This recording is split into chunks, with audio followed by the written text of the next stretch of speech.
Right, we're going to go ahead and get started. The dingings on lines have stopped or slowed down.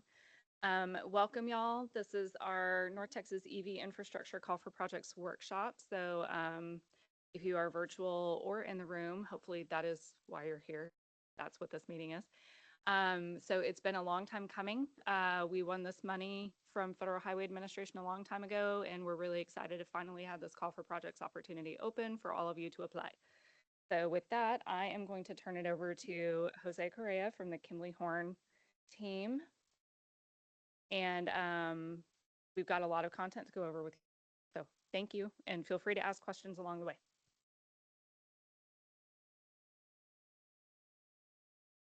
Thank you. Good to see everybody this afternoon. And my name is Jose Correa. I'm with Kimley Horn. I lead the zero emission vehicle team out of Richardson, Texas. Doing work related to mostly EV charging, but a little bit of hydrogen as well throughout the country, and helping NCTCOG as the EV deployment dream team for this call for project. So super excited to be here. Like Lori said, feel free to interrupt me as you have questions. Either if you're in the room with us here today or joining virtually, I think we can hear you. So without further ado, let's see here. Testing the clicker. I think I can.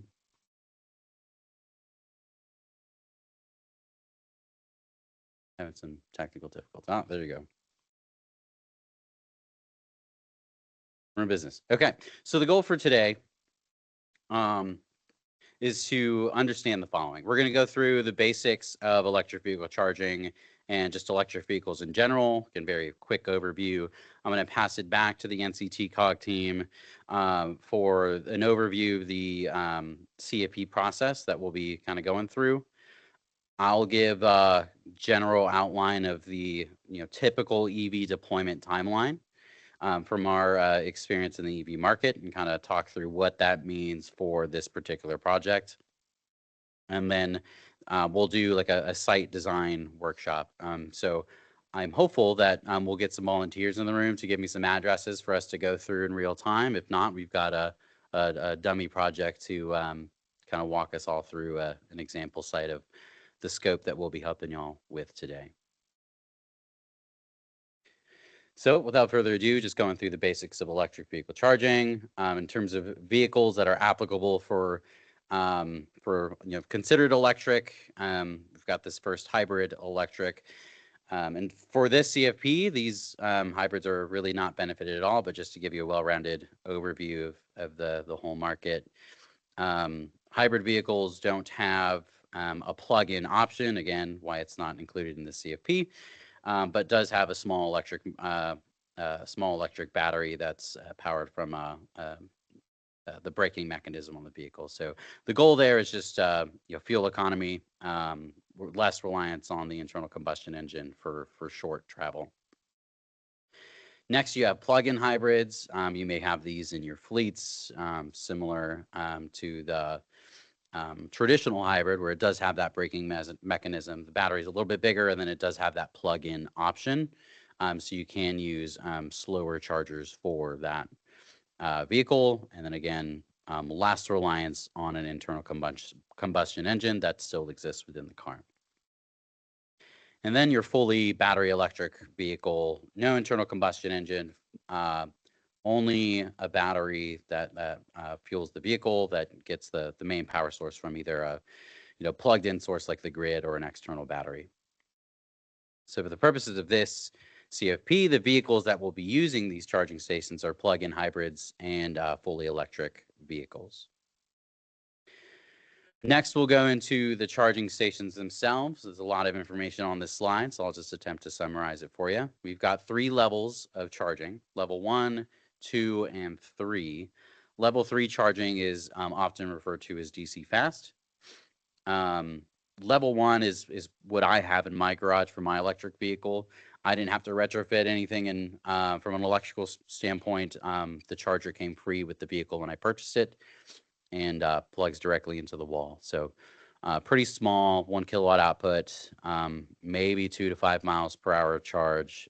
For me, my typical commute is 20 minutes from my home to the office, so it works perfectly from my standpoint. But not a really good use for out in the open, for publicly available charging. So not applicable for this call for projects. The next two are, so you have level 2 charging, which, it's on the slower end, 6 to 19 kilowatt output. That's at, 10 to 20 miles per hour of charge. I equate this to, it's as a nice to have, a good amenity that you see at areas where people are going to be spending a large amount of time. So maybe a couple of hours. So think your, public libraries, parks. You see them a lot in like large retail centers where people might be making multiple stops. Again, you're probably not relying on this for a 100% charge, but it's still a nice top-off situation. And lastly, DC fast, much higher range of output. Here it says up to 350, but now we're seeing 400 kilowatt chargers and more. I'm typically tell people it's 30 to 45 minutes of time to get up to 80% of battery charge. So when you're driving long distances and using a DC fast charge, or just need to get your vehicle charged up in a emergency situation, really just looking at 30 to 45 minutes there out in the wild. So in terms of ports, you have typically two options. One is the North American Charging Standard that was developed by Tesla, and the other is used by all the other vehicles. On the level 2 end, you have what's called the J1772, and then to go from the level 2 charge to level 3, there's an additional port that's included to that J1772 to create the CCS port. That again differs from the Tesla ports. So you'll either find one or the other. There are other options, like CHAdeMO, but it's largely been phased out of the electric vehicle market to date. Last thing on this that isn't shown on the slide is just cost. Between the three levels of charging, level 1's pretty cheap. Again, mine was free. You'd probably find one, out of $100, $200 online or at a manufacturer.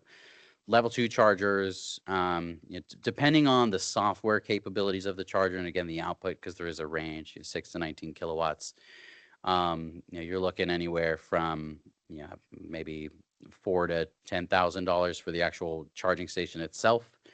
And then there's other costs associated with the installation of that equipment as well. And then DC fast, on the lower output range, you're looking at probably $50,000 to $80,000, and then on the higher end, upwards of $100,000 to $150,000 for the higher end chargers there. Often those are dual port as well.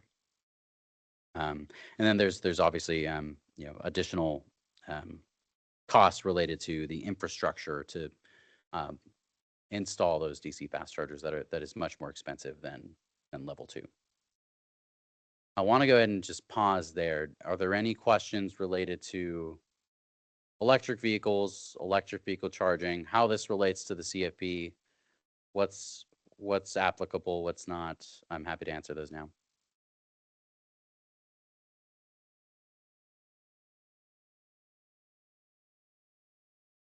Hearing none, I think for those that are virtual, because there are quite a few of you, if you do have questions, if you can use the raise hand feature, that'll help us probably just keep up with things a little more orderly.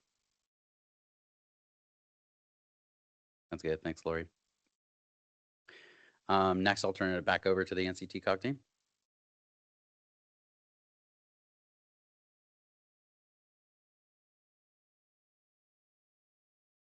Hi, everybody. My name is Jocelyn Billings. I'm an air quality planner here at the North Central Texas Council of Governments, and I'll be talking through some of the details on the COG side of this project. And again, like they said, please feel free to stop me if you have any questions, put them in the chat. I'll stop after every section to see if there's any in the chat, or like Lori just said, raise your hand on Teams and we'll get to your questions.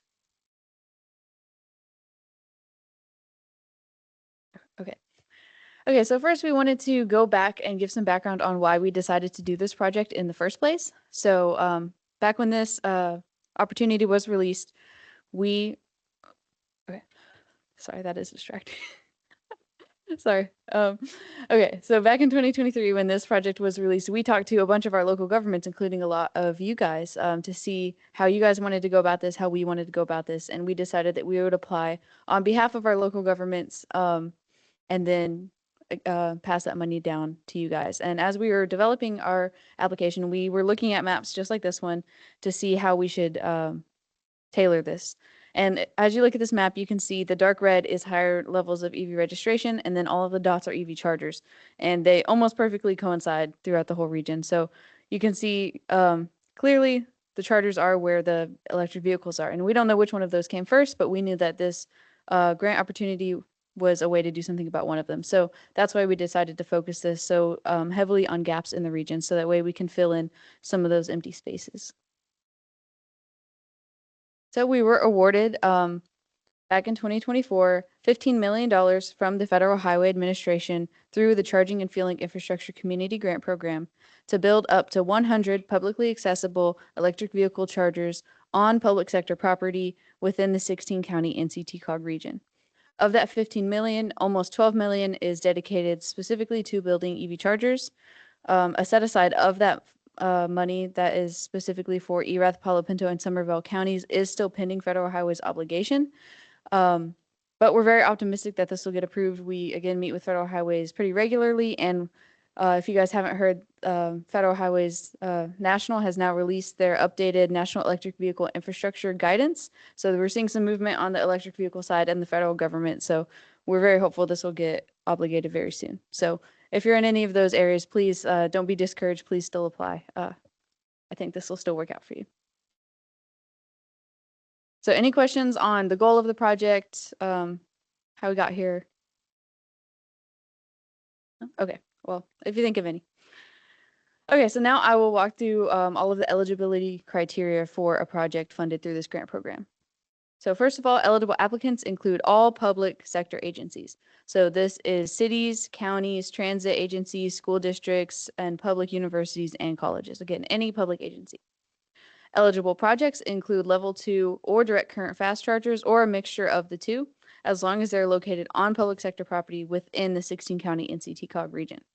We've heard a lot of interest from our local governments and also from residents here in locations such as sports complexes, parks, libraries, transit stations, things like that. So anything is on the table as long as it's public sector. And then NCT-COG will be paying for up to 80% of the initial deployment capital costs. And then as well, we'll be paying up to 20% of the operations and maintenance costs, with the remaining percentages to be covered by the electric vehicle charging station vendor. So those upfront capital costs, that should come at no cost to the public agency, and then maybe very minimal operations and maintenance costs. So eligible costs for this program include really anything related to the charging, electric, and construction equipment that is directly related to the purchase and installation of the charger. This also includes some site improvements such as lighting, security cameras, signage, wheel stops, bollards, painting, things like that to improve the site. And again, we will be covering some operations and maintenance, including preventative maintenance and networking fees, but that 20% operations and maintenance funds will not cover any additional warranties.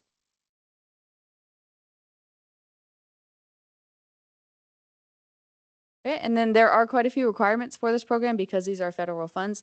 Most of these come from the National Electric Vehicle Infrastructure Standards outlined in 23 CFR 680.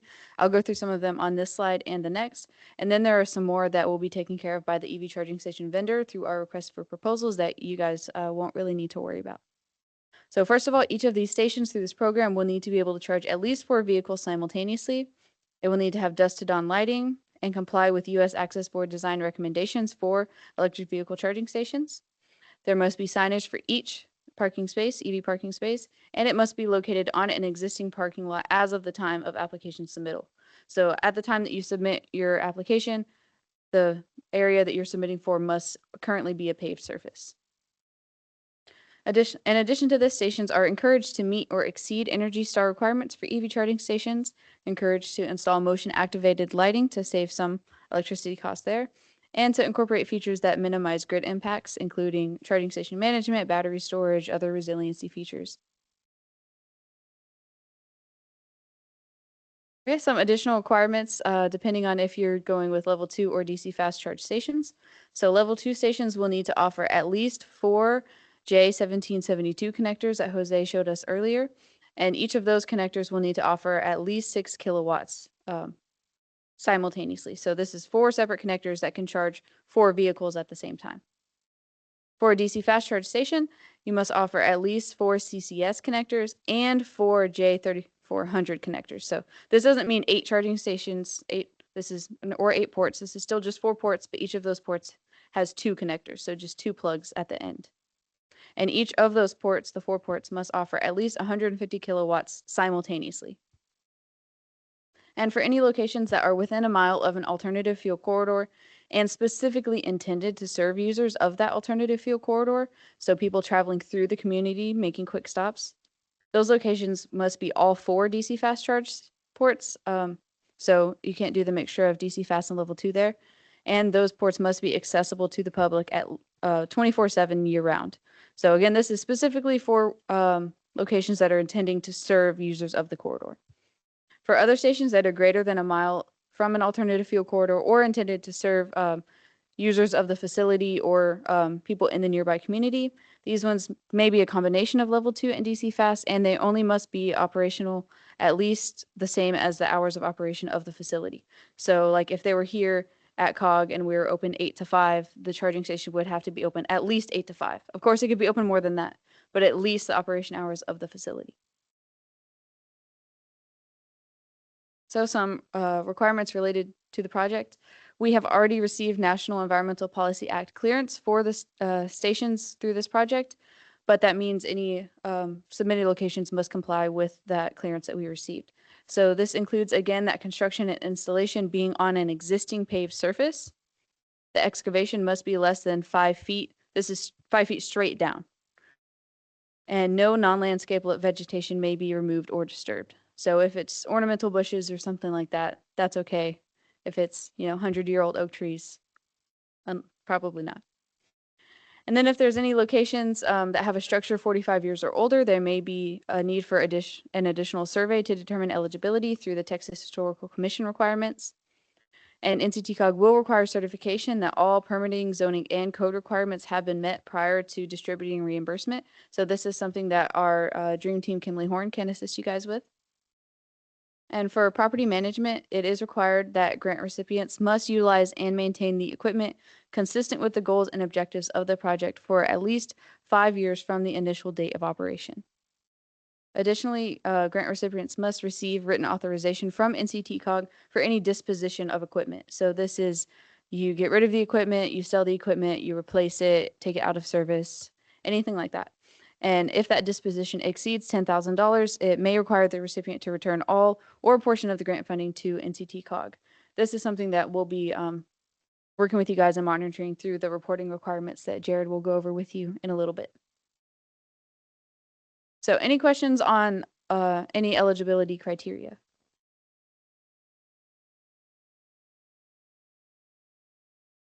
Okay. I can't see it. Can you read it? I had, Those initials are VO. yeah, Vince Olson with the city of Dallas. Hi, Vince. I think I cut or cut out or whatever. There was a commitment to 24/7 to be available to the public. What was that specifically for? That was for the charging stations? Yeah, that's only if the charging station is within 1 mile of an alternative fuel corridor and specifically intended to serve users of that corridor. So this is if you're kind of building this to serve as sort of like a gas station kind of thing, as opposed to like serving people that are coming and visiting and spending time in the community. So this is specifically a community grant. So while those are still possible, we are specifically intending this to be more for community charging. So unless you really want it to be a corridor charger, it's unlikely that you'll need to comply with the 24/7 requirement. I mean, obviously you can if you'd like, but Again, it's a very specific requirement. Yeah, so as an example that might be applicable to a city, like if you have a city visitor center that's adjacent to a highway and you're like, people are driving into my city, grabbing visitor information and they're going to keep going down the highway, that might be something that's construed as it's intended for corridor users. It's people who are driving through, as So- opposed to a library that really the people who are going to the library are people who are like residents or businesses that are in your city. They're not people who are just passing through, if that clarifies anything. So like we have an internal fleet. And so it's not applicable for our city use vehicles only. It has to be open to the public. Okay, loud and clear. I got it. Yes. That's all I was looking for. Now, you could have like like Jocelyn said, if you have a facility, like if your library is open 7 to 7 to the public and then it's closed overnight, those chargers could be for fleet use only overnight. So there may be Mm. ways that you can balance some of that. Okay. Thank you. Thank you. And also on the alternative fuel corridors, because we've gotten this question a lot, there's not many of them. It's a highway that is designated by the Federal Highway Administration as an electric charging corridor, which is basically US 75 and the interstates. And right now that's it. Got it. Thank you. Anybody else have? Yes, ma'am. If you'll click on your microphone, there's a little picture of like a person talking and it'll turn on. As far as the location for the charging stations, do we need to be concerned about like distance for the transformers, like the larger transformers that are able to carry the level 3 chargers or anything about how far that distance is? You got it? Okay. Ah, there you go. As often as I am in this room. Just to make sure I understand the question. The question was, how far can a charger be from an electrical source? Right, because we've looked at doing some charging stations in places, and one of the considerations that we've had to consider as far as cost is the distance from where that transformer is that will carry the level 3 and the parking spots that Mhm. we want to use, and doing the burrowing under the ground and everything be costly. So do we need to take into account, or basically we just are applying for where we want the charging stations, and then the other, as far as where that source of electrical from the transformer is coming from, that will be determined later? So that's part of what my team will help you with. So we'll look at it, each individual site and kind of run through those cost metrics and the design, or I shouldn't say design, conceptual design of what's going where and what it might cost for this location versus another. And then we'll also work with the utility on either doing a new transformer or relocating, or see what's most cost effective for them. Because Encore will have certain credits related to EV only transformers, so that may kind of balance things out. But we're here to help you through that. And y'all coordinate with Encore to do Correct. that part as well?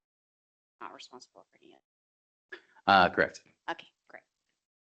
And Jocelyn's going to talk about selection criteria as well, and that will help, I Cool. think. Was there a Buy American component to this, in terms of the chargers? Yes, so this is federally funded, so it is subject to all federal requirements, including Build America, Buy America. But we will be conducting the vendor procurement on behalf of the public agencies, so that is something that you guys don't have to worry about. We'll be worrying about that for you. I'll talk about that, and so will Jared in a little bit. Okay. And yeah, like that was a great question. Should be more clear. Kimberly Horn is our deployment dream team. They are here to help you guys with any technical questions like distance to the transformers, anything like that. He'll talk about it more later, give you a good example, but we procured them again on behalf of you guys to help you with anything that you might need developing your application and after you're awarded. So he'll talk about that more, but yeah, they're here for anything that you guys might need. So are we. So you got one more question from Damien in the chat. Let's see, asking if it's possible to use multiple placement location options for a single application site. How would we reflect this in our application? For example, there's a college campus may have 2 potential location options, and being centrally located at the front of the buildings or at a college entrance directly off US 67. So I'll get into this a little bit, Damien, on my portion of the presentation as far as what the application process looks like. But you can submit as many sites as you'd like. So if they have individual addresses, you can do as many as you'd like for your application with us. But as far as considering multiple sites at the same address, which I might be understanding is what you're asking there, I think Kinley Horn can help you out with that process. You can do the coordination with them to determine what is the best potential location on y'all's property. But I don't know, Jose, if you want to add anything to that. I'll get into some of that with when I get to the next section. Okay, thanks. Great questions. Okay, now I'll walk through the scoring criteria. So first I'll give just a quick overview of the 4 criteria. So the first one is areas with insufficient charging. This will be worth up to 60 points. Again, like I said, this whole project, our big goal is filling in those gaps in the region. So that is what this criteria is getting at. Our second one is areas with potential demand. This one is worth up to 20 points. Our third is public engagement, worth up to 10 points. And the fourth is feasibility and risk, worth up to 10 points. And then this last one also has a component called the fatal flaw analysis that will be conducted by the deployment dream team. If you're working with them to develop your application, they'll likely do this with you. If you submit without their assistance or with the assistance of another consultant, they'll conduct it after you submit. This is just to see if there are any huge red flags, big things that we need to look out for that may impact the possibility of the project getting to completion. And I'll talk a little more about this, and Jose will as well later. So the first one, areas with insufficient charging, again worth up to 60 points. So for this, you will be earning points if the location is a significant distance from the nearest existing charger or the nearest planned charger. So for this, we're looking for locations in rural or low investment gaps. So if you'd like to see maybe your potential locations, you can check on the Alternative Fuels Data Center Station Locator. This is also where we'll be getting our data when we're analyzing this criteria. And if you see any stations on here that maybe no longer exist, or there's stations that do exist that aren't on there, please send us an email. We work with the Department of Energy to keep this updated. So if you see anything wrong or missing or anything, please let us know so that way we can have the most accurate data as we're analyzing this criteria. So the second part of this one is chargers that are nearby do not serve the area's needs. So this is maybe there are chargers nearby, but they aren't publicly accessible. Maybe they're too slow under that 6 kilowatts or 150 kilowatts. Maybe they're low capacity, like maybe it's just one single port, or maybe they don't even work. So we will be taking those things into account as we're looking at the previous criteria, previous part of this criteria, and discounting those as nearby chargers. This will also include us looking at the location census tract, and we'll be looking for census tracts that have a higher ratio of vehicles compared to chargers. So, and that's relative to surrounding areas. This is kind of our way of future-proofing this. So we're just looking at the total number of vehicles within the census tract compared to the charging stations. So if there are a whole lot of vehicles in a census tract, even if they're not electric and barely any charging stations, at some point, as we've been seeing, those vehicles do electrify. So there is a future need there that we're trying to meet with this criteria. And then the last one here is current chargers are not enough to meet expanding population or economic activity. So maybe your charging station is part of a big downtown redevelopment, or it's near a new big housing development, something that's going to bring in a lot more visitors, a lot more economic activity, or a lot more residents in your area where you're seeing a need in the near future. So some potential attachments here to include with your application are economic development forecasts, population growth forecasts, anything like that. And I should mention as I'm going through these that a lot of these are really just examples of types of things that we're looking for. If I'm saying these things and something else is popping into your head, please, you can submit anything that you think would support these criteria for your location. This isn't like a specific list of requirements and attachments that you have to submit. So the second one is areas with potential demand worth up to 20 points. For this, we'll be awarding points for locations that can serve as a multimodal hub. So this is if the location can serve users of another mode of transportation.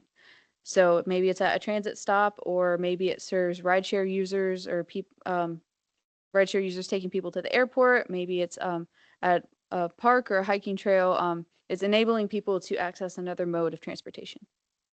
This also includes universities, colleges, schools, or hospital campuses where people often use other modes of transportation.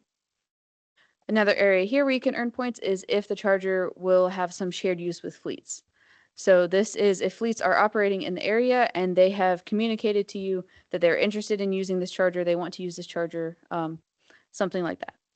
This also includes if the agency's own fleet is interested in using the charging station. And if this is the case, we highly recommend that the agency adopts NCT COG's clean fleet policy. If you're interested in this or have any questions or need any assistance, please contact us. We'd love to work with you on this. And again, here some great potential attachments would be those communications or commitments from fleets in your area saying that they want to use the site. Maybe something from your agency saying your agency fleet wants to use the site, that clean fleet policy, or even as we've discussed at some of these others, maybe interest from employees at the site saying that they would like to use the charging station. So our third one here is public engagement worth up to 10 points. So for this, you'll be earning points if the location is near sites recommended by the general public. So for this one, we'll be looking at comments on the Texas Department of Transportation interactive map and seeing if those comments are on or near the sites that you're proposing. And this is open. This has been open for quite a while. We try to publicize it as much as we can. And please also feel free to publicize this. Ask your residents to go and leave comments in your city where they would like to see charging stations to try and help you get points for this criteria. The second one is if the location type reflects the preferences of the general public. So for this, we'll be looking at public opinion and industry research to see if either of those has indicated that the type of location you're suggesting is preferred by the public. So this can be shown by areas with high traffic, like we were at a Plano library. They had a sign outside saying that they'd had over 300,000 books checked out, something showing that there's high traffic to the site that you're proposing. That it's in proximity to amenities or community destinations. And a lot of this industry research, we've been seeing that people much prefer charging stations that are near a bathroom or food or are covered or something like that. So we'll also be looking at some more of those published studies, and we'll be looking at local outreach. So we have done a bunch of local outreach, especially this last spring, to ask people what types of charging station locations they would prefer. We have the poster that we've been using. It's in the back. I'll also show a picture of the results here in a second. And we have a virtual version of this survey on our website that's linked here. So you can also send your residents to that page, ask them to fill out the survey, and vote on what types of locations they would like. And that's another way for you to get points here. And again, I'll show a picture of that in a second. The third one here is if the agency has collected any information that shows public interest. So maybe you've done your own outreach about EV charging station locations and you've seen interest in specific sites or types of sites, anything like that, public comments, anything that you have collected. So some nice attachments here would be any public engagement efforts that you have conducted or any communications from residents saying that they would prefer this type of charging station. So here on the left is a screenshot from that TxDOT interactive map. It's really small, but that's our region. Those are all the comments that are left. If you go to the link on the last slide, you can go here and zoom in and see what all the comments say. And again, please send this link to your residents, ask them to add comments. And then on the right here is the graph of what we've collected so far from our public outreach poster on the types of locations that people prefer. So we'll leave that survey open through the end of the Call for Projects schedule. So that'll be open until October 31st, and then we'll take the rest of that data from the website and add it into what we've collected so far. So the last one here is feasibility and risk. This is worth up to 10 points. This is where something like that proximity to nearby power will come into play. So the first one here is if the applicant demonstrates some level of project readiness. So a huge and easy and free way to earn points for this is to work with our deployment dream team. They will help you develop your application, select the best sites, do all that coordination work. But if you're working maybe with another consultant or you've developed these sites as part of maybe a previous application to another charging and fueling infrastructure opportunity or some other opportunity, that also works as well. We just want to see some sort of high level planning of the project. This will also include if there are any strategies to drive utilization. So this will include things like we talked about in one of the last criteria, those fleet commitments, interest from the public through that public engagement, maybe interest from the employees of the site, just anything showing that people are interested in using this site. And the last one here is if the project will be able to meet the goal of completed construction within 1 year of contract execution with NCT COG. So this is just a goal for us. We're hoping all of these charging stations can be built within 1 year of whenever we execute our contract with you. Jared will be going through the contract a little bit later, but again, that year doesn't start until we have started working with you. And this is not disqualifying by any means. This is just a goal. So if you have any other circumstances that would cause this to take a little bit longer than a year, please just include why you think that might be. And again, that's not disqualifying, just a goal. The second area here is if the location includes measures to mitigate station damage or inoperability. So this is analyzing things like if the station is located in a floodplain, if there's proper drainage, if it's flat, things like that make it safe. And the second one here is also safety issues. This is having dusted on lighting, security cameras, on-site employees, anything like that that'll make the person charging there feel safe. And the last one here is if it incorporates resiliency features such as backup power, grid integration, solar panels, anything like that. And then the last area for feasibility and risk is if the applicant has coordinated with the applicable utility. So this is you receiving some sort of assurance from whatever utility in the area that they can service your site. Again, this is something that Kimberly Horn is happy to help with. And this isn't asking for like a full detailed project plan. This is just the utility saying, yeah, we could do that. So some good attachments here would be those utility letters saying that they can serve the site. And if the site is included in any agency or facility development plans, or maybe previous applications, things like that. And then that one last thing is the fatal flaw analysis that Kimberly Horn will be conducting for each individual location. So they will be analyzing items such as that location and availability of power on site and the coordination with utility. They'll be looking to ensure that this is occurring on an existing paved surface. They'll be looking for floodplains and if there are any risks for delays in the schedule or maybe going way over the budget or any other feasibility concerns that we or you guys would need to be worried about. So any questions on any of the criteria that I just went through?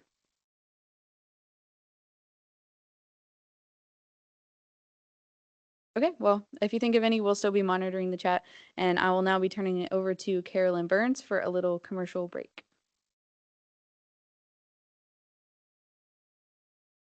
Hi, everyone. My name is Carolyn Burns. I'm an air quality planner on the same team as Jocelyn, and we just wanted to take a quick recess from talking about the grant to speak on some related initiatives.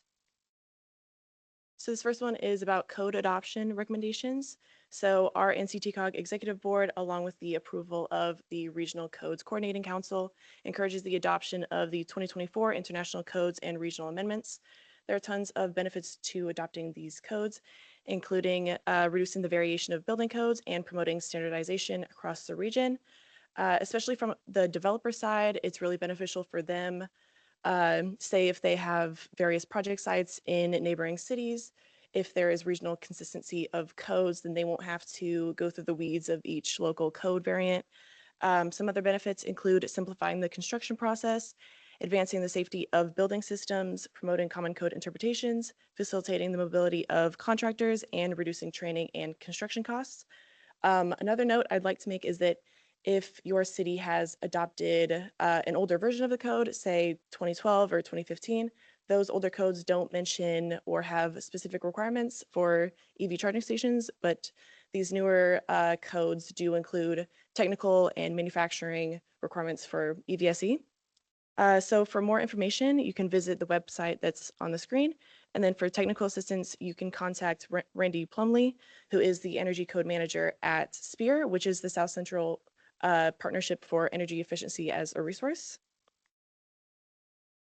Another program I like to mention is Charging Smart, which is a technical assistance and national designation program that awards cities based on the actions they take to become more EV ready. Uh, Mostly that involves streamlining their administrative policies, so the planning, permitting, and inspections of EVSE. Recently, the city of Arlington has achieved bronze designation, and Tanner is over here in the room. So congratulations to him and the city of Arlington. That's awesome news. We have a few other cities progressing towards designation, which is awesome. But really, we wanted to mention this program because if you are interested in this EV charging grant, then you may also be interested in streamlining your city's permitting and zoning process for EVSE to make this grant implementation quicker and easier for city staff and developers alike. So please email us if you are interested. And now I will pass the mic off to Jared. Thanks.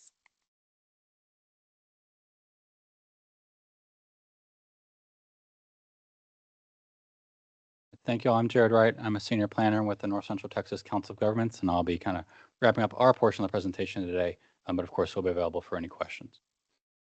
So first steps here on actual application submission and implementation.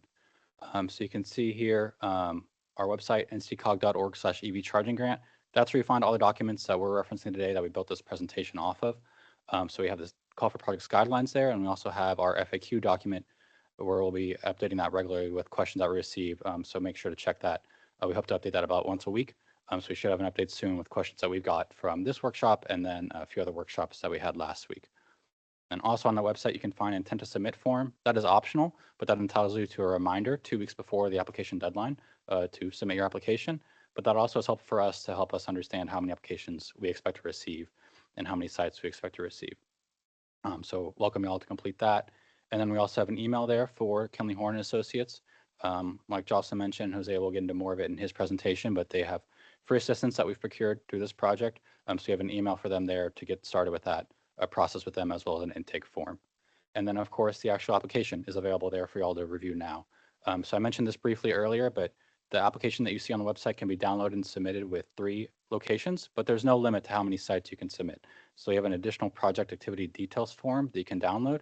And on that form, you can add in as many sites as you'd like. So the first 3 in the application, and then 4, 5, 6. If you have 3 more, you can download again, site 7, 8, 9. So we just ask for an additional attachment of that form for every site that you'll have beyond the initial 3. And some other required attachments with the application, photos of each proposed site, conceptual single line diagrams, which Jose and his team at Kinley Horn can help with, and then some recommended attachments. Jocelyn went through these earlier, but correspondence from the utility, a signed copy of the clean fleet policy, especially if you're expecting your fleet to use the site, and then any other documentation supporting the scoring criteria that Jocelyn went through. And then last here, most importantly, the deadline. We must have all application packets physically in hand by October 31st, 5 p.m. Friday. So happy Halloween. Please have your applications in. These need to be in hand, either a flash drive or paper form. For now, we are doing it still in hand, but through this project, we're also starting a new electronic submittal process through BidNet Direct. So this is optional, but it's encouraged for you to also submit through there. This allows us to prove that we can actually submit these or receive these electronically, and so we can use that for our future calls for projects. So we'll encourage y'all to submit electronically as well. But for this project, we do still need them in hand by 5 p.m. Friday, October 31st. And we encourage y'all to submit early if possible as well, so we can begin reviewing your application earlier. And here's a planned project schedule. So this opened a few weeks ago, July 25th, after our executive board approval. And then, like I just mentioned, it'll be open sometime now to make sure y'all can get all your approvals and put together great applications for us. Deadline of October 31st. And then we expect to make award recommendations public with the first agenda posting for our Surface Transportation Technical Committee. That's our technical committee here within the Transportation Department, November 26, 2025. And then we expect them to recommend those awards to our Regional Transportation Council January 23rd, 2026. So we go into our committees for information at the end of this year, and then early 2026, receiving that approval on those awarded applicants. And we expect to receive that final approval February 26, 2026 from our executive board. And as soon as we get that approval from our executive board, we expect to start working with y'all on agreements and have those executed as soon as we can after that, and also finish the procurement of the charging station vendors that I'll get into more in a second. and then enter contract with those vendors, again, early 2026, as soon as we get all these approvals in place. And then, like Jocelyn mentioned, we have a goal of having all these projects fully implemented within a year of that agreement execution with the awarded public sector agency. Before I move on to expectations for awarded projects, any questions on application submission or implementation?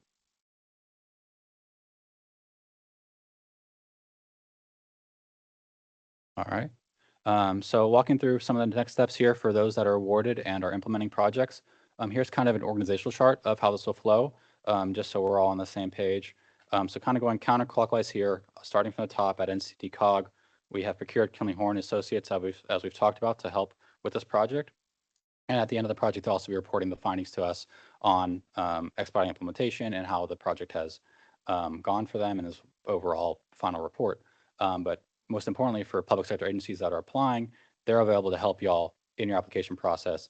And then also post awardees will be able to help them with expediting site design and deployment to make sure we get these on the ground as fast as possible to meet that 1-year implementation goal. And those public agencies will be selected, obviously, through this call for projects process. And then we also will be looking for y'all's input on the vendor RFP that we'll be conducting. And I'll go into more details in a second. And then the public agencies will be the ones contracting with the vendors that we will procure on behalf, and then working with the vendors to implement those sites. And like I mentioned, we are procuring those vendors through a request for proposals. So some more details here on that vendor procurement. Like I mentioned, this will happen as soon as possible following completion of awarded applicants and receiving those confirmations from our executive board. So some elements I'm looking to include in the procurement, we're looking for feedback from the awarded applicants on what they want to see. But some things that we're already thinking of, any specific features that are needed by those awarded applicants, any resiliency elements that y'all would like to see, separate metering of charging stations, revenue sharing options with the host public agency to help cover some of those electricity costs, especially for, say, DC fast charging stations that may have increased costs.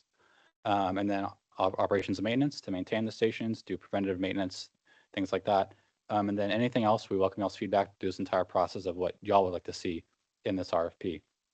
And then again, we will conduct that RFP on behalf of awarded public sector agencies to make sure that all these meet those federal requirements that Jocelyn went through earlier, and to make it easier for y'all so y'all don't need to worry about doing the procurement yourselves.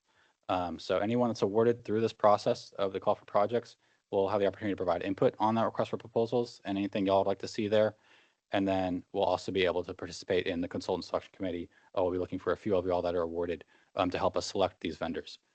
So again, this is looking for multiple vendors, most likely. So the awarded public sector agencies can choose from the vendor that they would like that best fits their site and their use case of who they would like to implement.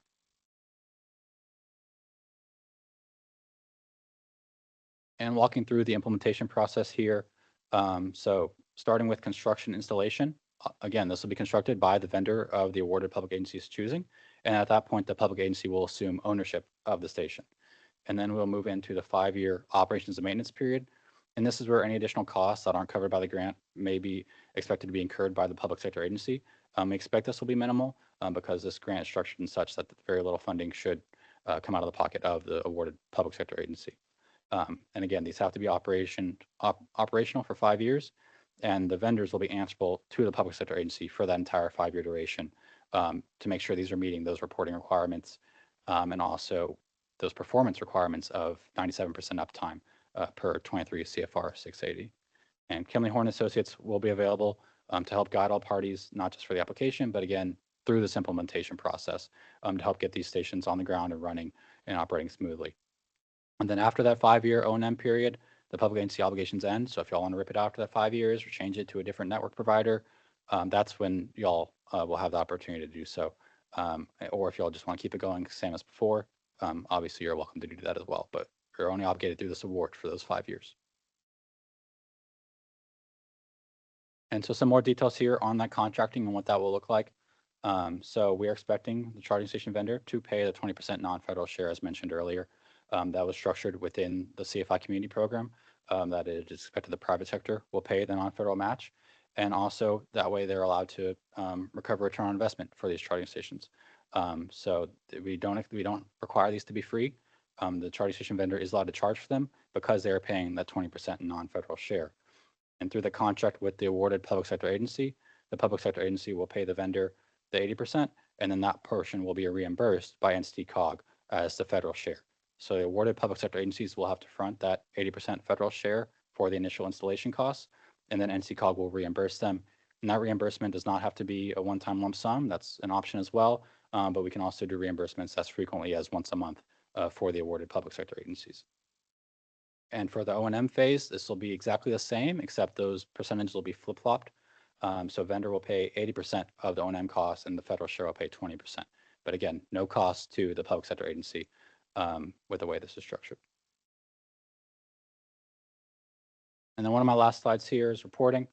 So just the reporting could be pretty minimal to the awarded public sector agency, but there's a couple here that I want to make sure y'all are aware of. So the project status report, if y'all are awarded, we're expecting a monthly report on progress of the station, what the construction is looking like, what the timeline is looking like until final reimbursement is issued. So that will be the responsibility of the awarded public sector agency. And then after that, there will be an annual asset management report on the usage condition and location of the grant funder equipment to make sure that everything is square there. And that's due to those federal property management requirements until those are fulfilled also by the public sector agency. And the most robust reporting requirement here will fall on the charging station vendor. These are required through 23 CFR 680 that Jocelyn mentioned. There's a lot of data reporting requirements through there for these stations since they are federally funded. This is all through the electric vehicle charging analytics and reporting tool, or EV chart. So there's detailed information required there on number of charging sessions, uptime, any outages, maintenance costs. So we expect to make template reports available, and we expect to include an RFP that the awarded vendors will have to complete this reporting requirement, and then we'll submit that to us at NCT COG for approval, and we will submit to Federal High Administration. Some of those vary, some of those are quarterly, some are annual, and there's a few of those that are one time. But the awarded public sector agencies should not be touching these reports, but they will have to hold the vendors accountable to make sure they're completing those and submitting that to us at the Council of Governments. And that's everything I had. I have our contact information here, but I'll hand it off to Jose. But before that, I want to make sure we don't have any questions on anything I just presented on.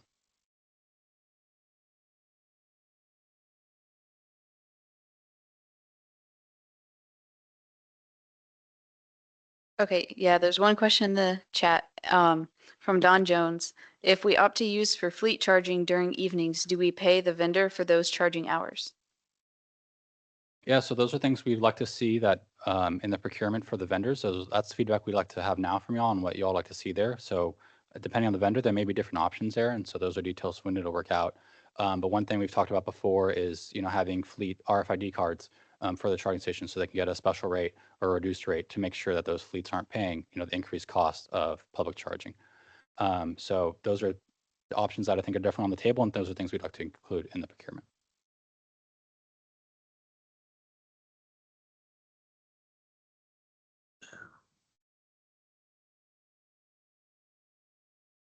Vince? Any others? Yeah, if we, let's see, I mean, it seems like it might be a little bit complicated. So we're already using existing vendors and the software element has really been the complication in almost all of this, because every software vendor wants to have their own information and feedback and who owns the information. Are all those details worked out? Because if our fleet was going to share charging with public charging, but we're yet going to use yet another charging system and software, integrating that into our shop management systems or the vehicle's data, have any considerations or have any of those things been worked out yet? Or is this still kind of a new frontier? Yeah, I wouldn't say it's a new frontier, but I wouldn't say they've been entirely worked out either. But if there's specific vendors that y'all would like to see or specific, integrations or compatibility, those are things we'd like to see in the procurement. So those things that if you're awarded, we'd like to know about, so we can know that, y'all already have the system, you'd like to, whatever's awarded through us to be compatible with the system. And that's why we're hoping to procure multiple vendors. So if y'all need to choose one that works best with your system, there's an option for y'all there. But then if someone else needs something specific, they also have that option.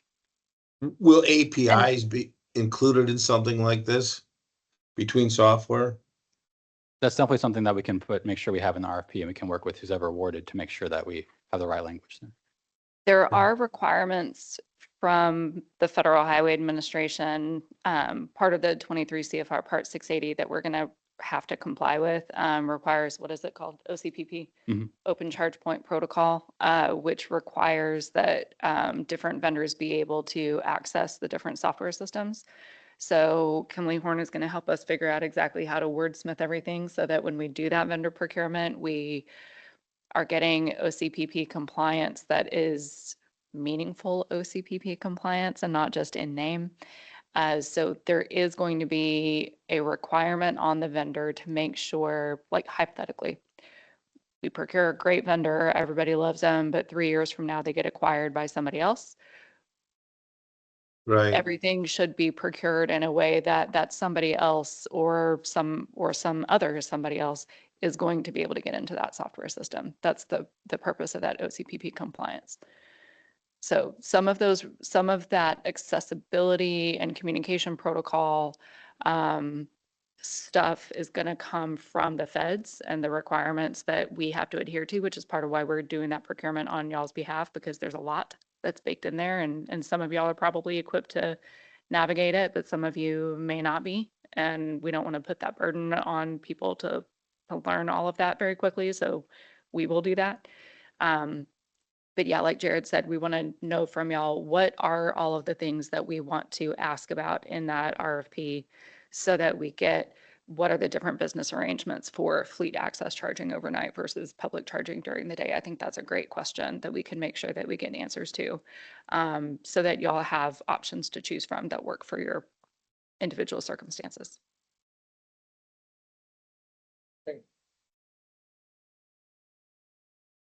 Any other questions before I pass it back to Kimley Horn?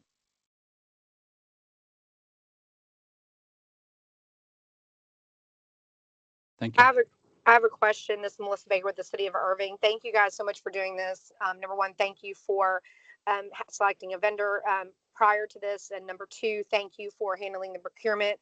I think some of our us OG EV installer cities definitely appreciate you guys taking over the procurement process for those very reasons that you listed out. My question actually is related to whether or not you're going to have a kind of a pre-application review period where if we're a city that's interested, we could send it to you or to Kimley Horn or to whomever that you designate to review to let us know if our application is missing something or if there's a hole in something, kind of like a pre-qualifier before we submit. Is that going to be, is there going to be an opportunity for that review? Yes, for sure. Kimley Horn can help with that. And I believe if they're submitted early, that's why I emphasized if y'all can submit them early, we can review them. So then that we can let y'all know at that point as well if there's anything missing or any red flags that we see. So we encourage y'all to submit early to make sure we have time for that. Okay, thank you.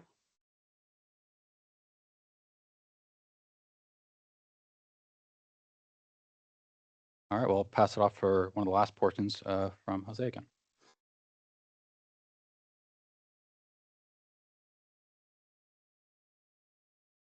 Thank you.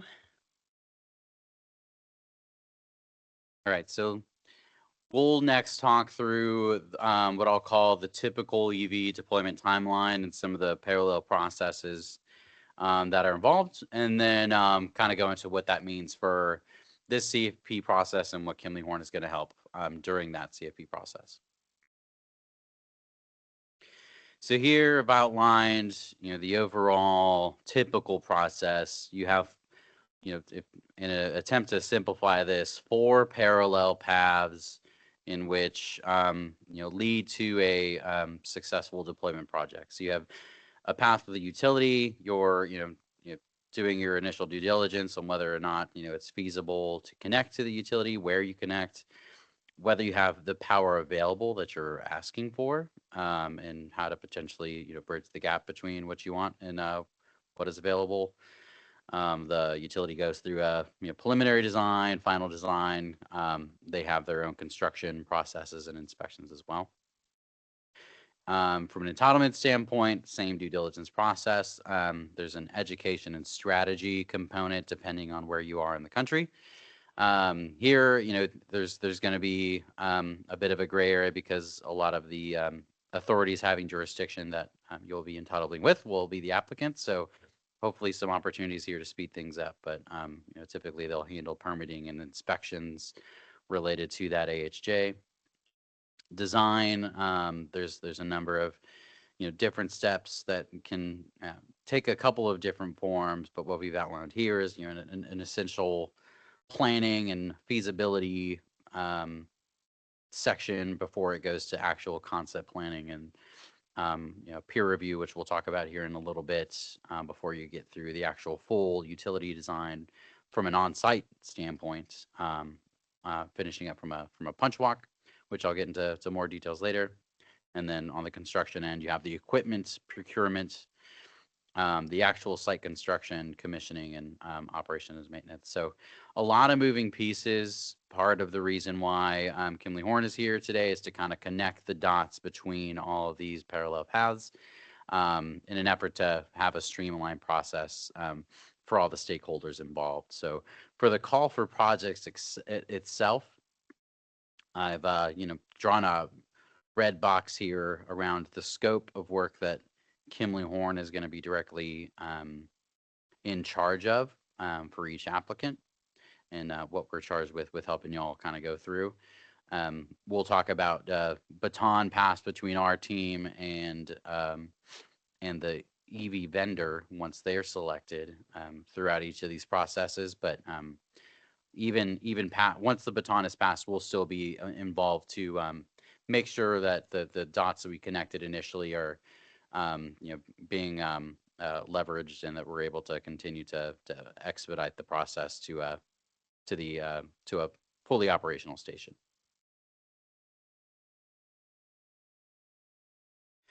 So I realize this may be hard to read if you're looking at a computer screen. We will take a couple of slides to zoom in here and talk through this in detail. For those of you who are in the room, this is one of the handouts that we've provided, just to kind of go through the initial legend as just before we dive in here. We've split the phases into like a light gray, medium gray, and dark gray. Light gray on the left is the CFP phase. That's where we currently are now. The middle gray section is the vendor RFP stage. So that's after the sites have already been selected and we're wrapping up procurement of the remaining vendors. And then the implementation phase, which will be once all the vendors and sites have been selected and we're moving forward towards construction and actual operation of the site. And then, in terms of the green versus blue, blue is just, tasks that are either in progress or have yet to happen, and green is what's already been completed to date. So as you can see here, just zooming in on the call for projects and vendor RFP, we're past July and into August. As mentioned earlier, the call for projects will be open through October 31st. And then there are a number of NCTCOG specific approvals that'll need to happen between the close of that call for projects and a contracted site. While we are working with NCTCOG on presenting the facts so that they can make an educated decision on which sites are actually selected, we'll be working with them on releasing that vendor RFP, as was mentioned earlier. So that vendor RFP will be open for a couple of weeks, and then there will be a similar approval process in there. The intent is for once we have an idea or a really good idea of which sites will be selected, to try and get those selected applicants a chance to review that RFP as well, so that they have time to chime in and flag any local red flags that may be prohibitive. And again, I'm going to go through a lot of information. Please feel free to stop me midway if you have any questions. Okay, so the rest of this will mimic what we saw on that first slide related to schedule. From a utility standpoint, when we're working with you, the applicant, we are going to do our initial due diligence on who the utility is that's providing you power. what it's going to take to go through their process. For most folks, it's going to be Encore. I'll probably use them as an example here moving forward, but we'll contact Encore after we have the site feasibility component figured out, and we have a conceptual site plan and single line diagram, and work with them on determining power availability. And the end deliverable there will probably end up being a will serve letter or something in writing for you to include in the application stating that you have contacted the utility and that you are in the process of coordinating. And by you, I mean Kimley Horn is going to take the lead there. There will be a little bit of a gap once we confirm power availability. That'll make time for the actual selection criteria and process for the call for projects. Once those sites have been selected, we will re-engage with the utility and get them started on a preliminary utility design. So again, using Encore as an example, they'll prepare a utility design for the owner's approval, and that'll come with an invoice. Once that invoice is paid, they move forward with final design, and then we start talking through easement documentation and other contractual languages to either provide a new electric service specific to your chargers or upgrade your existing charger, upgrade your existing transformer or service to include those chargers.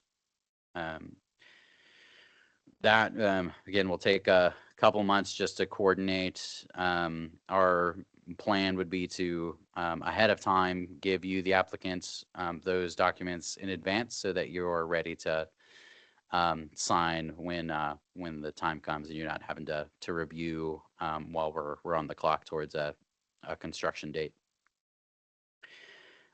If the utility has to provide any upgrades off-site, they will do that on their own accord with their own contractors, and then we'll just make sure that that schedule is coordinated with our on-site construction schedule, and then make sure that the inspections are coordinated accordingly with the on-site schedule as well.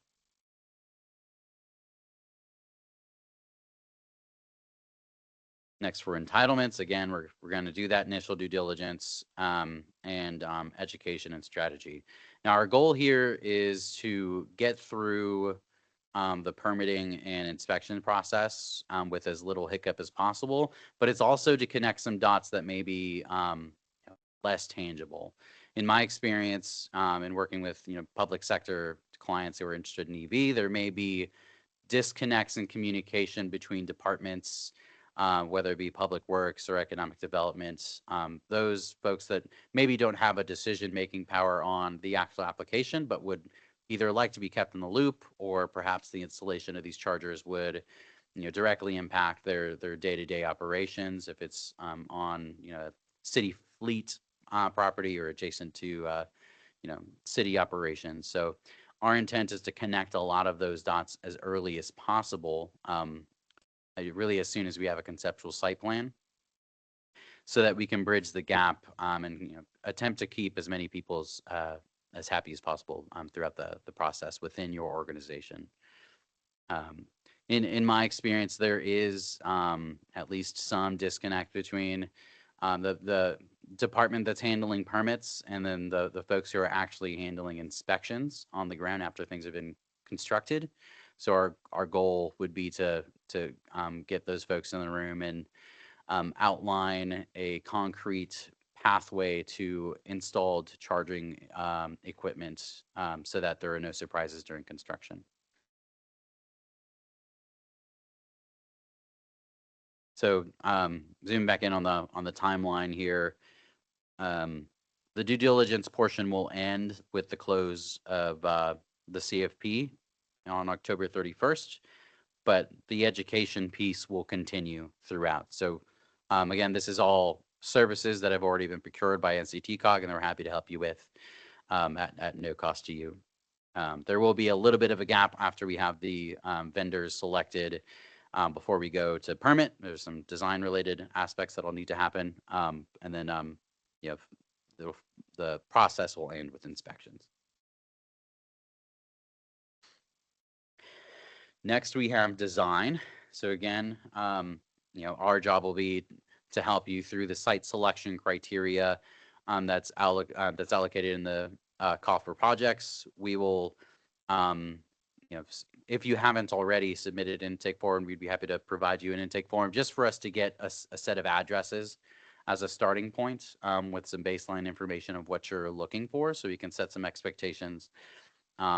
Just going for some of the projects that or questions that we've gotten so far, there isn't necessarily a cap on the number of sites that you can move forward with, but we will help you on developing a strategy on number of sites and locations of those sites to get the best bang for your buck in terms of a potential winning application for the CFP process.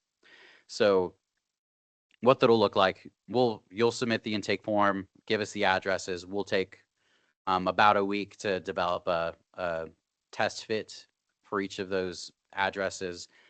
We'll set up a call with you to kind of walk through potential options. We'll in real time, move blocks around on an aerial and look through, potential red flags from a desktop perspective.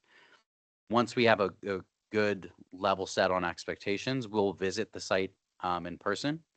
When we do so, it would be helpful to have somebody meet us on site. It can be the direct applicant themselves, but it would also really helpful to have someone with a set of keys to electrical equipment, panels, transformer cages, so on and so forth, just so we can get in, account for your existing electrical inventory, and attempt to find any additional red flags that may make the site cost prohibitive that wouldn't otherwise be caught on an aerial or Google Street View. Once we have that information, we will take that and prepare a more formal conceptual site plan for you to have those conversations internally and do what you need to do to get internal approvals. We'll also prepare that single line diagram to talk with the utility to confirm power availability as well. So the intent of this is to be very collaborative and not so much a transactional relationship. So the intent is for us to give you some material to chew on. We'll have a couple of revisions and then give you something solid to go back to your teams within your individual organizations and get approvals. And happy to also join in conversations and educate folks on an electric vehicle charging as needed.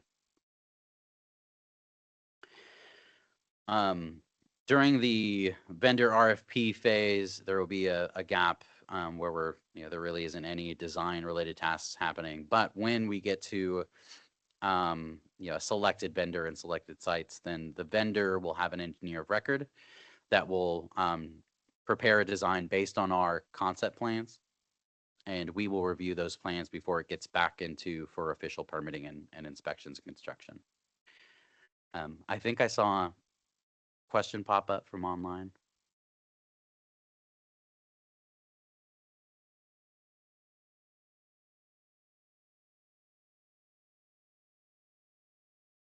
Yeah, sorry, I have to talk to you behind me. Jane asked, if an application is approved, is there a certain amount of time the funds would need to be spent by? I think that's a little bit more for us.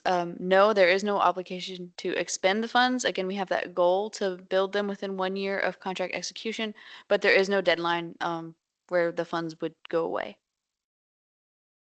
And then, But there are points associated with project readiness in the scoring criteria. So if you're submitting something to us and you're like, I don't plan to actually build it for 4 years, that's not really something that would score well in terms of project readiness. But if you're just thinking, oh, it's going to take a while to get through the construction process, I want a DC fast charger, and we know that takes time. Like, yeah, we understand that. So there is a portion of the application that asks when you plan to go to construction. Good question. Alrighty. Yeah, moving forward. Once we get through permitting and inspections, Kimley Horn will do a final punch walk just to ensure that everything was built per plan and that what was installed was intended to be installed correctly. And then lastly, we have construction. So this obviously doesn't start until, after the EV vendors have been selected. There's a long lead item that's a, potential, depending on the mix of chargers that actually moves forward. So we've allocated several months for equipment procurement. Some of that may be related to, transformers and other more expensive equipment. That's just really just market driven, depending on when this actually moves forward. It's taken a couple of different forms over the course of the years, but again, our job is to attempt to identify those risks and allocate it into the schedule, as you've seen. And then the actual construction timeline is actually pretty short. We've allocated 2 months. I think 4 to 6 weeks is typical. Depending on the vendors that we select, and I say we as NCTCOG selects and y'all select, that if a bunch of applicants end up going with the same vendor, we may look at a staggered schedule, but the actual on-site installation itself doesn't take very much time. And then lastly, you go into commissioning, which is just, making sure everything works as intended on the, everything downstream of the meter, which coincides with inspections and our final punch walk. Alrighty, I'll stop there. Are there any other questions related to what we've talked through so far, and schedule, criteria, points?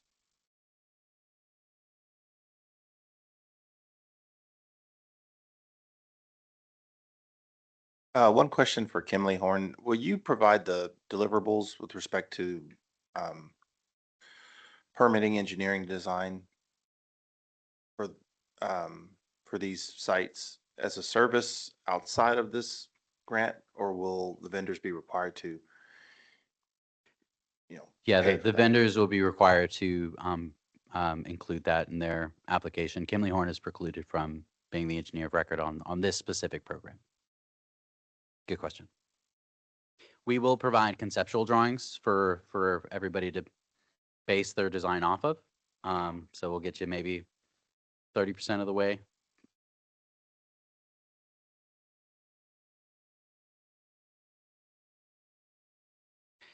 Okay, so we're going to see if technology will cooperate with us. I'm going to attempt to share my screen from where I'm at. We'll see. We've got another question in the chat about small business or Texas hub goal initiatives. So that would be part of the vendor procurement. So that doesn't really come into play in terms of the call for projects, which is really just focused on which local governments or which public agencies. I'm sorry. My bad. I'm just Okay. going from. Which public agencies are subrecipients and where we build. The vendor procurement would be the place that we set goals around disadvantaged business enterprise and things like that. So that will be coming as part of that upcoming RFP.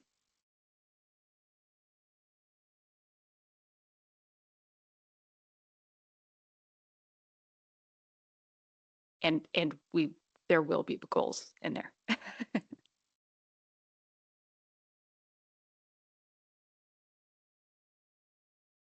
Any other questions before we move forward? Sounds great. So the rest of this time together is intended to be collaborative. In an ideal world, we have some brave volunteers to give me an address to kind of go through in real time, what our initial scope would end up looking like. If I don't have any volunteers, I'm happy to go through this example project. So I guess I'll just take a couple seconds and pause if anybody wants to volunteer. We have a volunteer in the room. So you just need an address, right? Correct. Okay. So we'll just do our public library address at the city of McKinney, John and Judy Gay Library. So that'll be 6861 Eldorado Parkway, McKinney, Texas.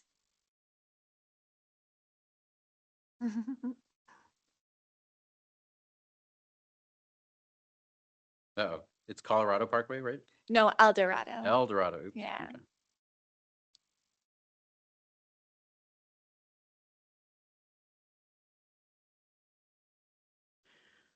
All right. So here we are in Perfect. McKinney, Texas. Do you have an idea of the type of chargers you're looking to install and about where on the site? Yeah, so we were thinking right by the library as one potential site. In terms of types, I think we're open at this point, whether it's level 2 or a DC fast. Um, I don't have a lot of expertise on that, so No, that's kind of great. open.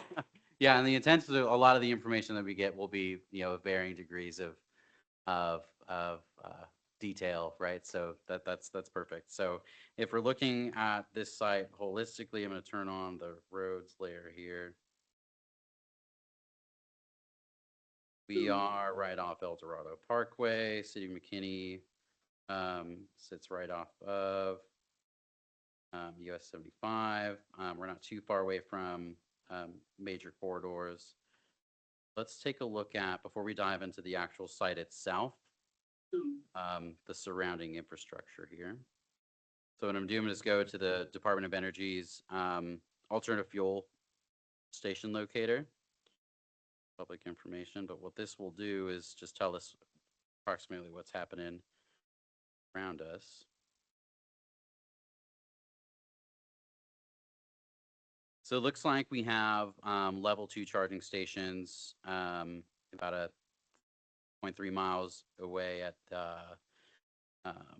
Wonderland Academy. We've got some, looks like that's Tesla specific, supercharger pretty close by. Some And- level 2 charging stations at the Children's Health Facility, YMCA. If I could, Oh, go for it. if I could jump in on that, Jose, a little bit, because I know Jose and Kimberly Horn can't speak to how we would look at that as part of scoring criteria, but we can speak to that. Like that one charger that's only 0.3 miles away, it's at a Montessori school. If you don't have a kid at that school, there's probably not a lot of purpose for you to go to that location. So that would be something that falls into Jocelyn's category of, yeah, there's a charger there, but it's not really serving the community need because there's not like a reason that people would go to that destination. So that's like an example of what we would look at, even though there's something very close, it's perhaps not really fulfilling the need. Yeah, excellent point. And our intent, I guess I should have given this caveat before. Kimberly Horn is not selecting the sites that are selected from the CFP, but what we can do is inform you based on our conversations and our understanding of the CFP to, put together the best application per site. So that's a really good point. So that's really for private use, that level 2 charging station. Not a whole lot going on from a charging infrastructure until you get to the freeway. So you said this was a library, correct? Yes, that's correct. Okay. Back to your maps. So in my mind, if I'm taking my kids to the library, I'm probably spending a good amount of time there. Probably a really good, from a use case standpoint, level 2 charging makes a lot of sense. I did see some additional like DC fast charging infrastructure, like closer to the freeway. So maybe that's a argument for level 2 charging at this particular property. However, that's up for debate. If we, based on your experience, see some demand for DC fast charging stations, then we might consider it. But my initial recommendation would be level 2 charging. And you said you didn't really have a preference on like where this is located on site. Yeah, I didn't have a preference. I don't know if closer to the library end, or I guess I don't know where the electrical unit is for this site yet, so I'd have to find that out. But See if I can open up Google Street View here. Take a deeper look. Yeah, it looks like we have some electrical equipment. I don't know if this road's still. Electrical equipment like on the west side of the building. So we'll have to take a look at that. For level 2 charging, we will attempt to just tie on to the existing utility service. okay. And so, that's where we would want to like go inside and actually take inventory of the existing electrical equipment, open up panels and see what we have available in terms of space. Sometimes I'd say most of the time, in my experience, if you just, add another panel, the service is already large enough to accommodate a couple chargers. Much less expensive than having to go to the utility and ask for another service or an upgraded service. So that'll be important to know. Let's go over here to Google Earth. Let me recopy this address.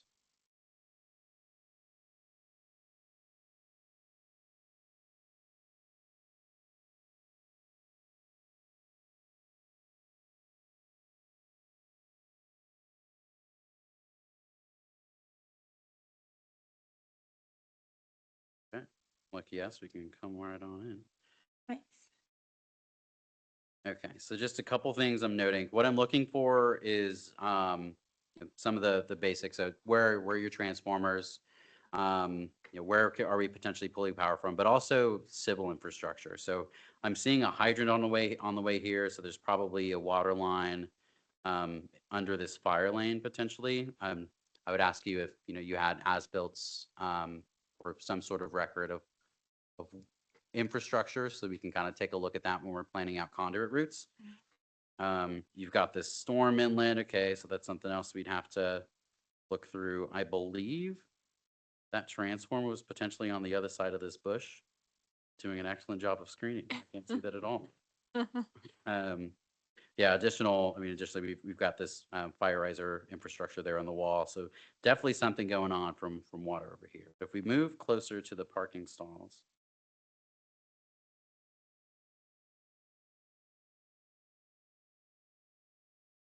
Yeah, seeing some additional storm.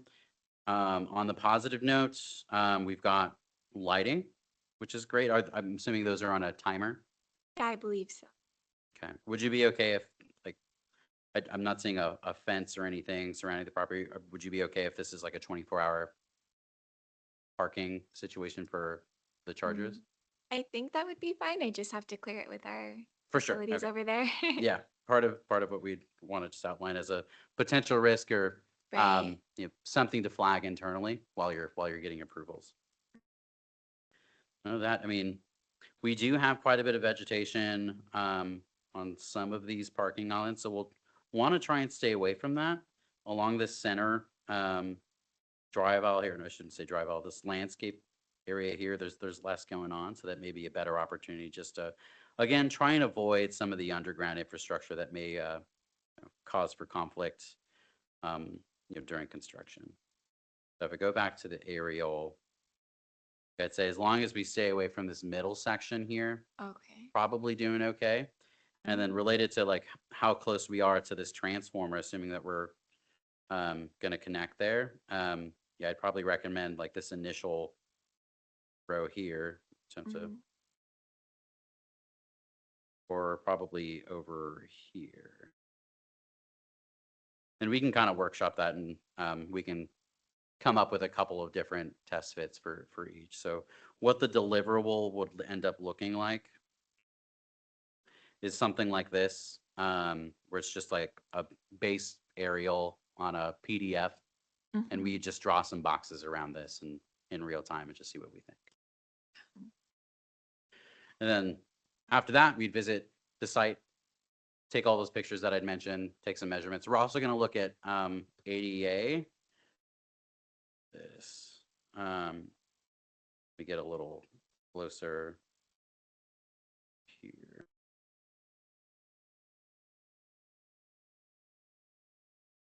Oh, looks like my parking lot's new. Let's focus in on here. So I'm not seeing anything in terms of like crazy slopes. We would take some slope measurements on site just to confirm that we're at least close to no greater than 2% in any direction. Sometimes you can do like an asphalt overlay without having to rip up any pavements. If this was like pretty steep slope, I'd say anything greater than like 3%, then we'd probably either recommend another location on the same site or just build that into our pricing so that we know what we're getting ourselves into.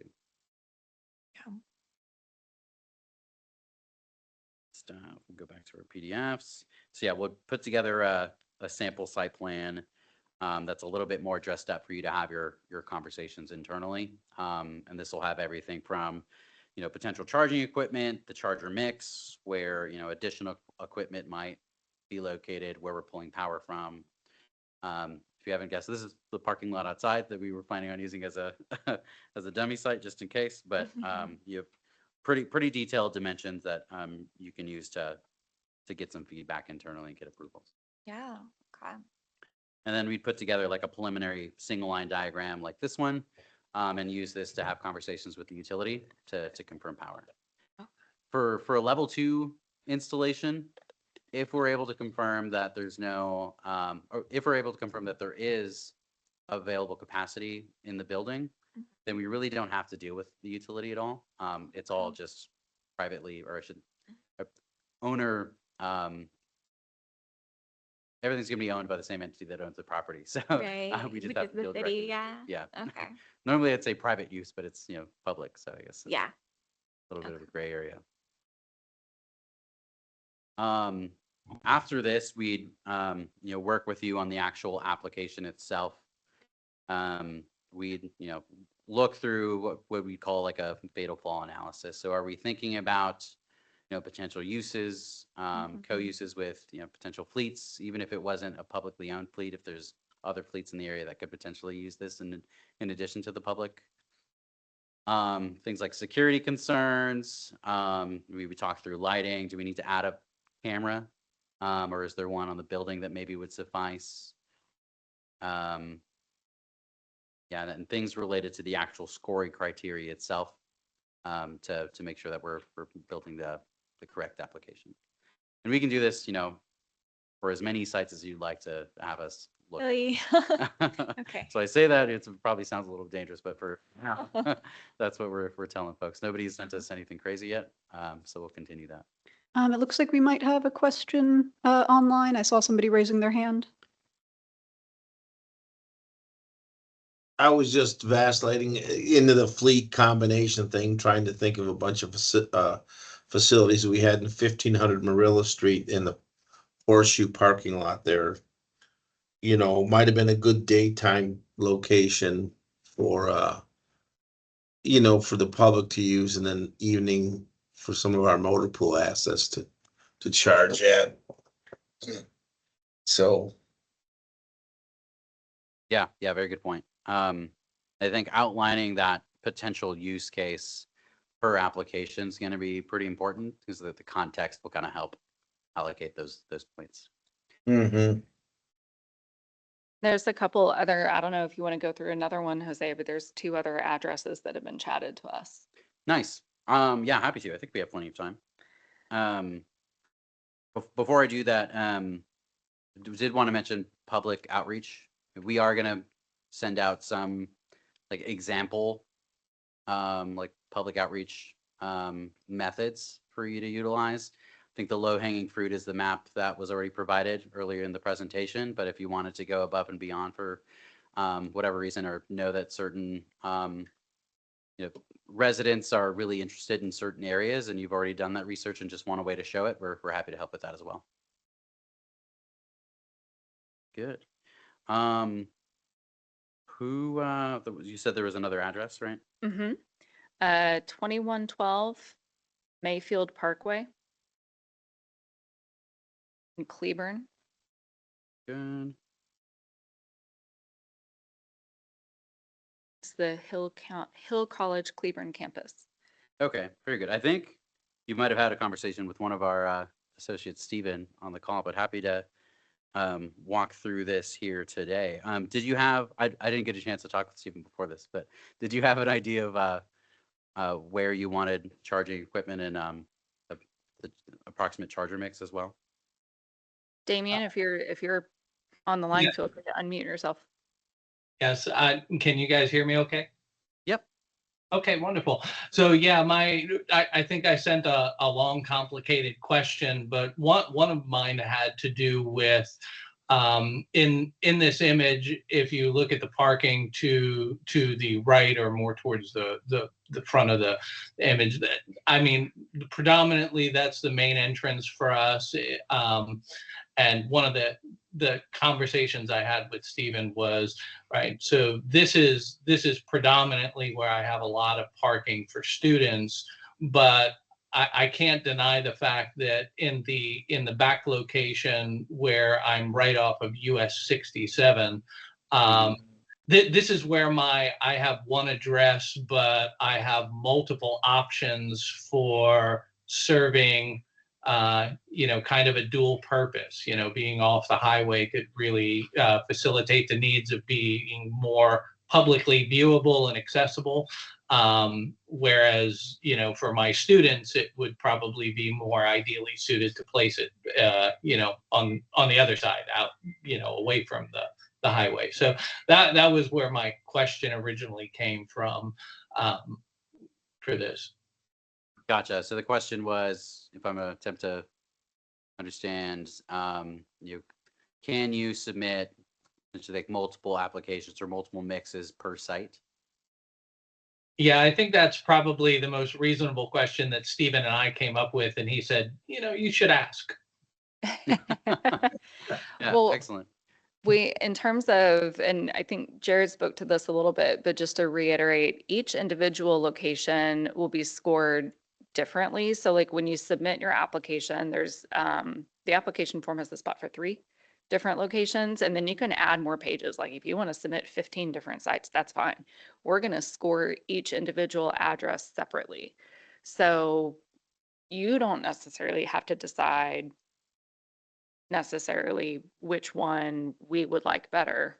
You can offer both, and it's on us to have to make the very difficult decision between 2, potentially really good sites. But working with the Kimley Horn team, y'all may determine, hey, from a feasibility perspective, really this one is better than that one.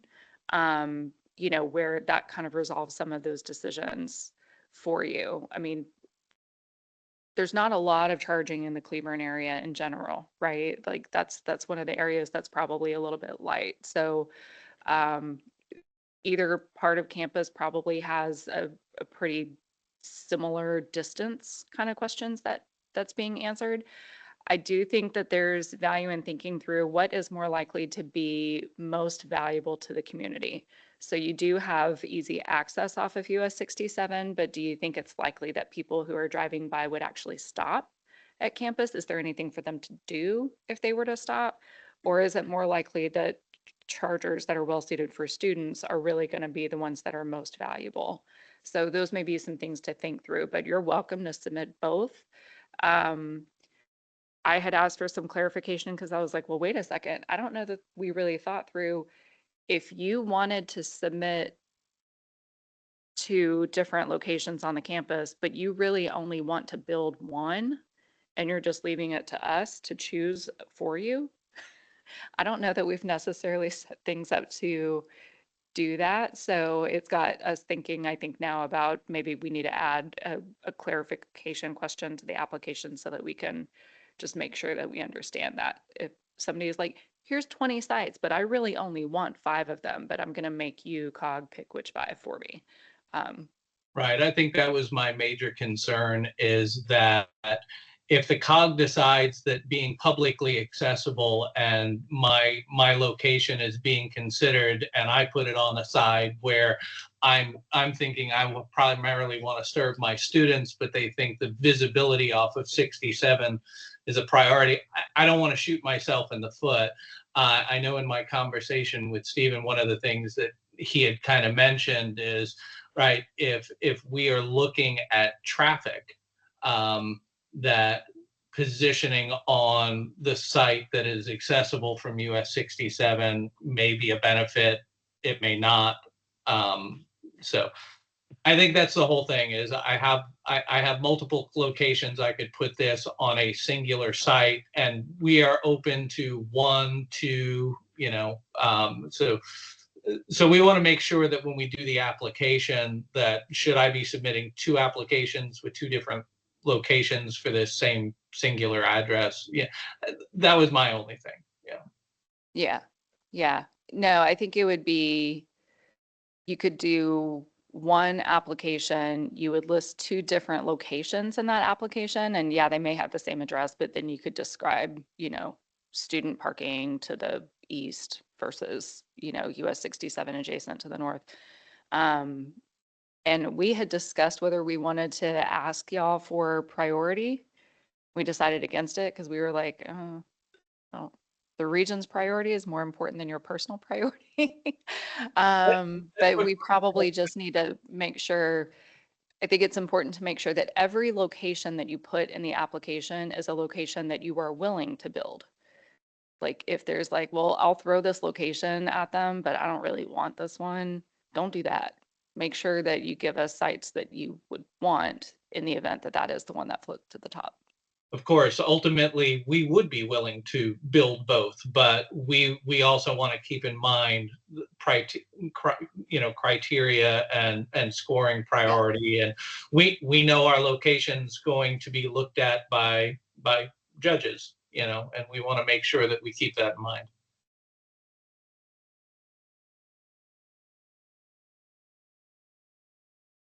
We do have another person online raising their hand. Looks like. Hi, this is Stephen Foster. So for my own benefit regarding this site, how would NCTCOG judge one over the other?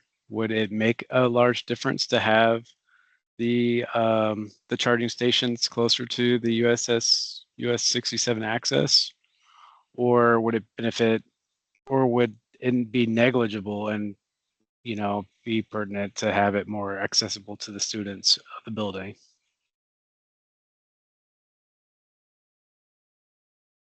I think some of that can come through in the application. So if y'all have, demonstrated community that wants charging in the area, then maybe 67 makes more sense. But if it really seems like the students that are coming there to charge or to go to class and they want to charge, I think it's the story that you want to tell through the application and who really is going to be using the charging stations. At the end of the day, we want to make sure that they're being utilized. We don't want to have stranded assets just sitting there not being charged. So we want to make sure that it's clear that there's actually a need for the charging in that area. I don't know if that actually answers it or not. That was kind of a half answer, but I think that's how we'll be looking at it when we're reviewing applications. Yes. Yeah, what I've been encouraging applicants to do is, the more context, the better on the use case.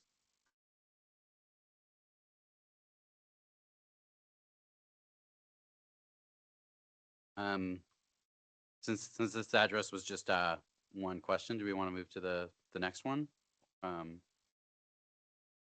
There's another address if you want to look at another one, Jose. Sure. 205 South Main Street, Aubrey, Texas. What was the town? Aubrey, Aubrey.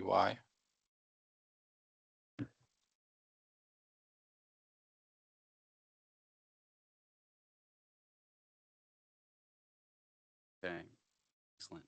And then, whoever had submitted the address, if you could come off mute and just tell us a little bit about what you envisioned for this site, number of chargers, mix of chargers. Yes. Where approximately on site.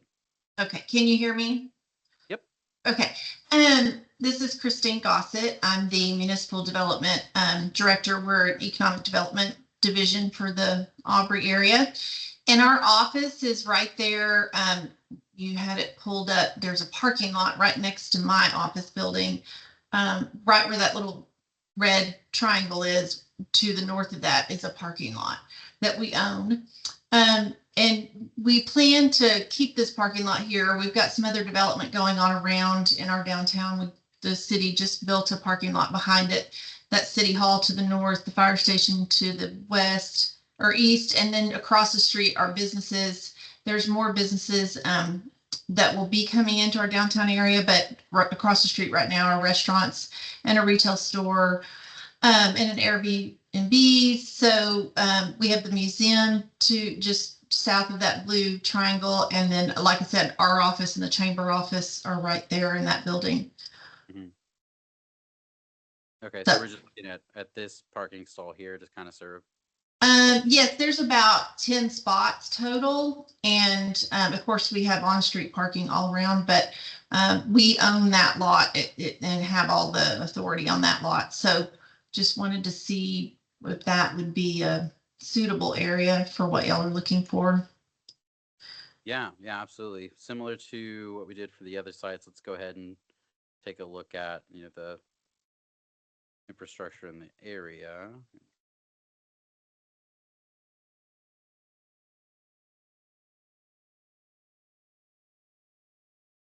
Okay, whole lot of nothing. So in terms Yeah, of well, that doesn't show all the houses that are out here, so we have a lot of residents. Our ETJ area plus our city limit has about 22,000 people. Understood. Yeah. So I'd imagine for those with electric vehicles, they do the majority, if not all of their charging at home, which is Mhm. to be expected. Yeah, I do the same thing. However, still rely on chargers in the wild when Yeah. I'm out and about. Let's see. So, oops, let me go back to the near map here. Yeah, so the lot itself, I think, is makes for a really good candidate. I did want to take this time to say what, like a caution, because this came up on an earlier site. We want to avoid parking stalls that are within the formal right of way and within any potential future right of way acquisitions that'll happen. So the on-site parking, I think, would not be a good candidate, but the parking lot that's solely within like a parcel would. Yes. Go back to here. Let's see what Street View gives me.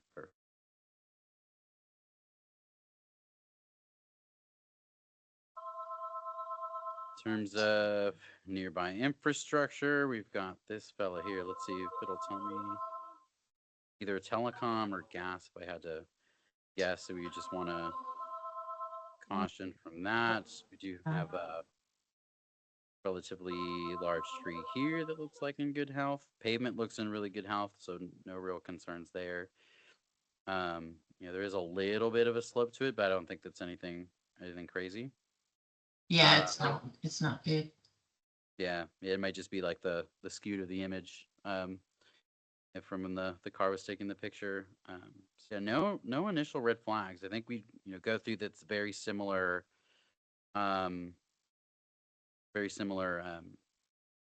process for this. I mean, I could see a use case for both DC fast and level 2. You've got businesses in the surrounding area. However, there's no other charging infrastructure. So in terms of encouraging visitors from other areas to visit your downtown, DC fast and level 2 both make a lot of sense. So maybe we're looking at a mix of both.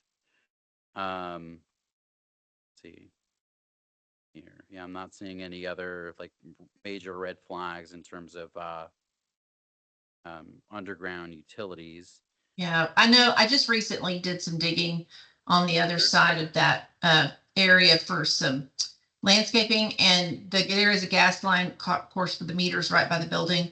And then on the very edge, on the sidewalk, just east of the tree, there's fiber, but I think we're pretty clear from between the tree and the concrete area. I think that's pretty clear, but on the other side of that, you can see a little red flag there. They've marked something, but we do have a little bit of fiber along that outer edge. Gotcha. And those aren't deer killers by any means. We're just flagging potential construction constraints. So if on our conceptual site plan, I will have a very big scary note that says, "Please avoid this gas main." I think that'll just drive the point home that we know it's there and we're going to avoid it. Yeah. Okay. Yeah, similar thing. I mean, in terms of so for DC fast, we'll need 3-phase power at 480 volts. So we'll have to just work with the utility on seeing if that's available. It's just in the surrounding area, but I think for something like this, just because the infrastructure is either it's kind of sparse from an electrical standpoint, and like there's a lot of connections already to the existing infrastructure. We just want to hone in there with the utility. Right. Okay. Visit the site, prepare all those same documents, and then whatever conversations we can help with to get this approved for you internally, I'm very happy to do so. Great, thank you. And this went till 3:30 or was it till 4:30? Okay, so I think we're running close on time. I did want to open up for questions after mentioning one quick thing. This is actually the first workshop where ADA accessibility hasn't been brought up. So I'll just go ahead and include a quick blurb about that. This project will be held to 2 sets of requirements. Because we're in the state of Texas, we're going to be held to the Texas Accessibility Standards, which are governed by TDLR. The TDLR essentially considers today the ports for an electric vehicle charging station to be a fuel dispenser. So the requirements are very similar. You essentially need a clear space in front of your charging equipment with accessibility to the pump, but also to any screens or buttons or maneuvering equipment that's required to operate the station. So what that typically equates to is just you may lose a parking stall, or we may need to eat into the landscaping a little bit to accommodate for that additional striping, so that you have room for someone to maneuver in a wheelchair to the vehicle, to the charger and back. The state doesn't allocate any requirements for accessible paths to the building from the charger. The charging station itself is meant to be the destination. In addition to that, because of the source of this funding being federal, we will be held to the U.S. Access Board's recommendations for accessibility for electric vehicle chargers. So that there's going to be minimum stall widths related to that access aisle and to the actual accessible stall that'll be required for this. And we'll help workshop with you on what that means for your particular sites, and then draw that up in real time. For us, it's something we deal with on a daily basis, so we're very well in the loop with what's going on there. Any other questions before we close? I think we have time for a couple. I got asked a question as I was walking out. He asked if they need to build like a whole bunch of new electrical equipment and there needs to be like a new electric account set up. Would that be, who would own that account, the city or the charging station vendor? I just wanted to document that question so it's out there So on his behalf. It could take a couple different forms. My recommendation is that the property owner would own the utility bill. That way, when you get 5 years down the road, when the program theoretically ends, you have full negotiating power to move forward. If it was the reverse, then you're having to work through potential legal snafu of like, okay, who's relinquishing ownership of what, who paid for what initially, who got reimbursed from the funds, and you probably don't want to deal with that. So that'd be my recommendation, although it is possible to do it both ways. Question. NCT COG staff concurs with Kimberly Horn's recommendation. Nice.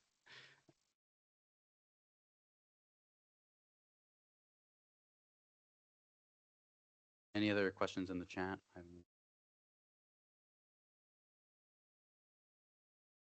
Good. Stop sharing my screen before I forget. I'd just lastly like to say I really appreciate everybody's time. We've got a lot of visitors here on the call and here in person. Kimberly Horn's super excited to help. So again, NCT COG has already procured our services. This initial CFP application help is at no cost to you, and we're here to connect the dots throughout the entire process. So happy to be here. Thanks for having me.